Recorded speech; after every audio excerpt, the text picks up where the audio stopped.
everyone! Welcome back to Storytime. Today we will be reading chapter 14 of The Magician's Nephew. In chapter 13, Digory found the garden that he was directed to find by Aslan and followed the instructions on the walls of the garden by taking only the apple that was for Aslan. He didn't take any for himself, even though he was tempted to.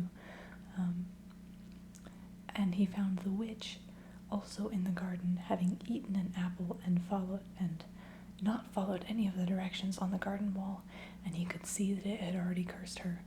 So Digory was successfully able to escape the witch, and he and Polly and Fledge have just returned to Aslan and delivered him the apple. And that is where we will pick up for chapter 14. Chapter 14. The Planting of the Tree. "Well done," said Aslan, in a voice that made the earth shake. Then Digory knew that all the Narnians had heard those words, and that the story of them would be handed down from father to son for hundreds of years and perhaps forever.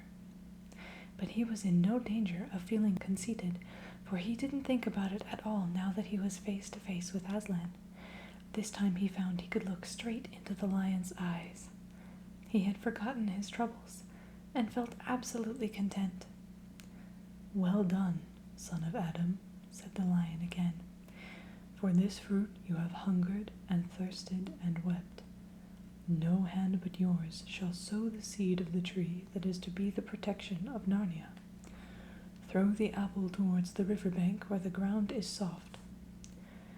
Digory did as he was told. Everyone had grown so quiet that you could hear the soft thump where it fell into the mud. "It is well thrown," said Aslan. "Let us now proceed to the coronation of King Frank of Narnia and Helen his queen." The children now noticed these two for the first time. They were dressed in strange and beautiful clothes, and from their shoulders rich robes flowed out behind them to where 4 dwarfs held up the king's train and 4 river nymphs the queen's. Their heads were bare, but Helen had let her hair down, and it made a great improvement in her appearance. But it was neither hair nor clothes that made them look so different from their old selves. Their faces had a new expression, especially the king's. All the sharpness and cunning and quarrelsomeness which he had picked up as a London cabby seemed to have been washed away, and the courage and kindness which he had always had were easier to see.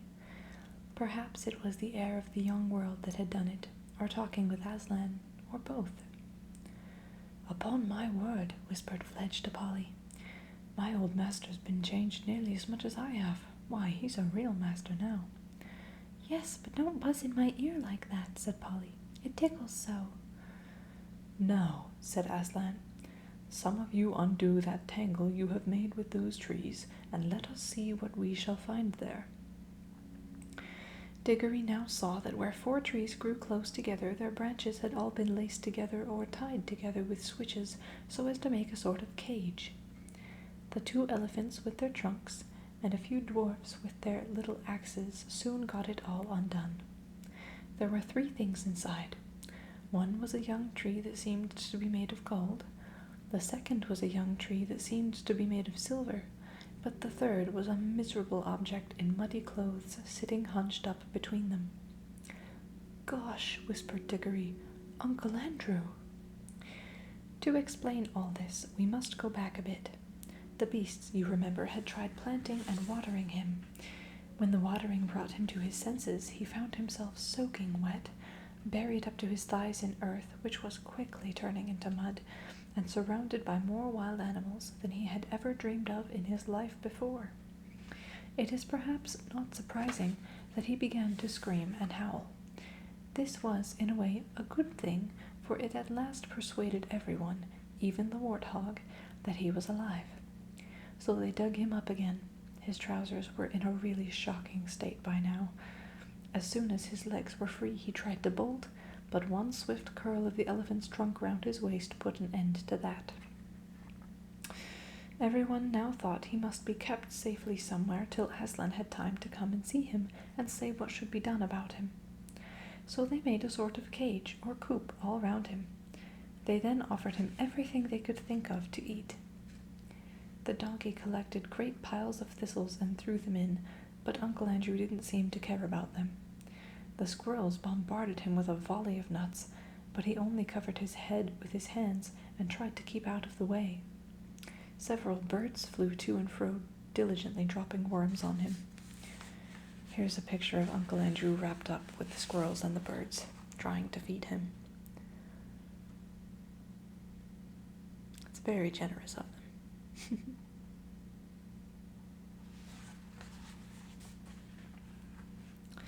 The bear was especially kind. During the afternoon he found a wild bee's nest, and instead of eating it himself, which he would very much like to have done, this worthy creature brought it back to Uncle Andrew. But this was, in fact, the worst failure of all. The bear lobbed the whole sticky mass over top of the enclosure, and unfortunately it hit Uncle Andrew slap in the face. Not all the bees were dead. The bear, who would not at all have minded being hit in the face by a honeycomb himself, could not understand why Uncle Andrew staggered back, slipped, and sat down, and it was sheer bad luck that he sat down on the pile of thistles. And anyway, as the warthog said, quite a lot of honey has got into the creature's mouth, and that's bound to have done it some good. They were really getting quite fond of their strange pet, and hoped that Aslan would allow them to keep it. The cleverer ones were quite sure by now that at least some of the noises which came out of his mouth had a meaning. They christened him Brandy, because he made that noise so often. In the end, however, they had to leave him there for the night. Aslan was busy all that day instructing the new king and queen and doing other important things, and could not attend to poor old Brandy. What with the nuts, pears, apples, and bananas that had been thrown in to him, he did fairly well for supper, but it wouldn't be true to say that he passed an agreeable night. "Bring out that creature," said Aslan. One of the elephants lifted Uncle Andrew in its trunk and laid him at the lion's feet. He was too frightened to move. "Please, Aslan," said Polly, "could you say something to unfrighten him? And then you could say something to prevent him from ever coming back here again." "Do you think he wants to?" said Aslan. "Well, Aslan," said Polly, "he might send someone else. He's so excited about the bar off the lamppost growing into a lamppost tree, and he thinks—" "He thinks great folly, child," said Aslan. "This world is bursting with life for these few days because the song with which I called it into life still hangs in the air and rumbles in the ground. It will not be so for long. But I cannot tell that to this old sinner, and I cannot comfort him either. He has made himself unable to hear my voice. If I spoke to him, he would hear only growlings and roarings. O Adam's sons, how cleverly you defend yourselves against all that might do you good. But I will give him the only gift he is still able to receive." He bowed his great head rather sadly and breathed into the magician's terrified face. "Sleep," he said. "Sleep and be separated for some few hours from all the torments you have devised for yourself." Uncle Andrew immediately rolled over with closed eyes and began breathing peacefully. "Now carry him aside and lay him down," said Aslan. "Now, dwarfs, show your smithcraft. Let me see you make 2 crowns for your king and queen." More dwarfs than you could dream of rushed forward to the golden tree. They had all its leaves stripped off and some of its branches torn off too before you could say Jack Robinson. And now the children could see that it did not merely look golden, but was of real soft gold. It had of course sprung up from the half-sovereigns which had fallen out of Uncle Andrew's pocket when he was turned upside down, just as the silver tree had grown up from the half-crowns. From nowhere, as it seemed, piles of dry brushwood for fuel, a little anvil, hammers, tongs, and bellows were produced. Next moment, how those dwarfs loved their work! The fire was blazing, the bellows were roaring, the gold was melting, the hammers were clinking.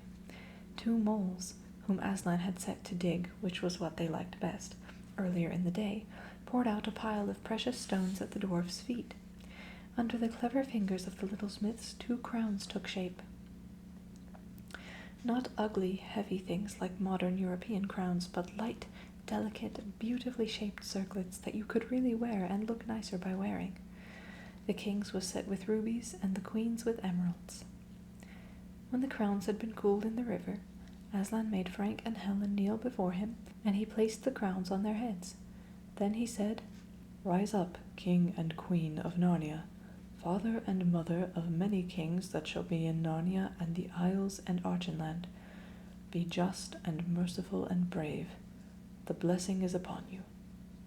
Then everyone cheered or bayed or neighed or trumpeted or clapped its wings, and the royal pair stood looking solemn and a little shy, but all the nobler for their shyness. Here is a picture of the coronation.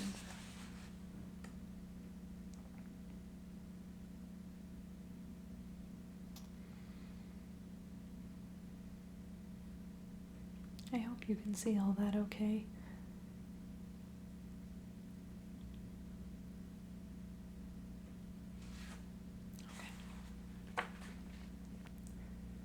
And while Digory was still cheering, he heard the deep voice of Aslan beside him, saying, "Look." Everyone in that crowd turned its head, and then everyone drew a long breath of wonder and delight. A little way off, towering over their heads, they saw a tree, which had certainly not been there before. It must have grown up silently, yet swiftly as a flag rises when you pull it up on a flagstaff, while they were all busied about the coronation. Its spreading branches seemed to cast a light rather than a shade, and silver apples peeped out like stars from under every leaf. But it was the smell which came from it, even more than the sight, that had made everyone draw in their breath. For a moment one could hardly think about anything else. "Son of Adam," said Aslan, "you have sown well, and you Narnians, let it be your first care to guard this tree, for it is your shield. The witch of whom I told you has fled far away into the north of the world. She will live on there, growing stronger in dark magic, but while that tree flourishes, she will never come down into Narnia. She dare not come within 100 miles of the tree, for its smell, which is joy and life and health to you, is death and horror and despair to her." Everyone was staring solemnly at the tree when Aslan suddenly swung round his head, scattering golden gleams of light from his mane as he did so, and fixed his large eyes on the children. "What is it, children?" he said, for he caught them in the very act of whispering and nudging one another. "Oh, Aslan, sir," said Digory, turning red, "I forgot to tell you. The witch has already eaten one of those apples, one of the same kind that tree grew from." He hadn't really said all he was thinking, but Polly at once said it for him. Digory was always much more afraid than she of looking a fool. "So we thought, Aslan," she said, "that there must be some mistake, and she can't really mind the smell of those apples." "Why do you think that, daughter of Eve?" asked the lion. "Well, she ate one." "Child," he replied, "that is why all the rest are now a horror to her. That is what happens to those who pluck and eat fruits at the wrong time and in the wrong way. The fruit is good, but they loathe it ever after." "Oh, I see," said Polly. "And I suppose because she took it in the wrong way, it won't work with her. I mean, it won't make her always young and all that?" "Alas," said Aslan, shaking his head, "it will. Things always work according to their nature. She has won her heart's desire. She has unwearying strength and endless days like a goddess. But length of days with an evil heart is only length of misery, and already she begins to know it. All get what they want. They do not always like it." I nearly ate one myself, Aslan," said Digory. "Would I?" "You would, child," said Aslan, "for the fruit always works. It must work. But it does not work happily for any who pluck it at their own will. If any Narnian, unbidden, had stolen an apple and planted it here to protect Narnia, it would have protected Narnia, but it would have done so by making Narnia into another strong and cruel empire like Charn, not the kindly land I mean it to be. And the witch tempted you to do another thing, my son, did she not?" "Yes, Aslan.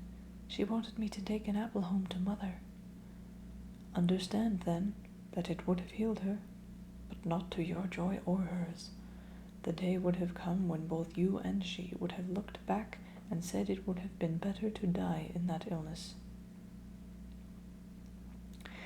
And Digory could say nothing, for tears choked him and he gave up all hopes of saving his mother's life.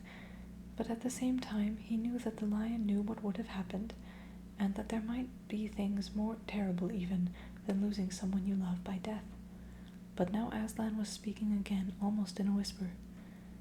That is what would have happened, child, with a stolen apple. It is not what will happen now. What I give you now will bring joy. It will not in your world give endless life, but it will heal. Go, pluck her an apple from the tree. For a second, Digory could hardly understand. It was as if the whole world had turned inside out and upside down, and then, like someone in a dream, he was walking across to the tree, and the king and queen were cheering him, and all the creatures were cheering too. He plucked the apple and put it in his pocket. Then he came back to Aslan. Please, he said, may we go home now? He had forgotten to say thank you, but he meant it, and Aslan understood. That is where we will end our story time today.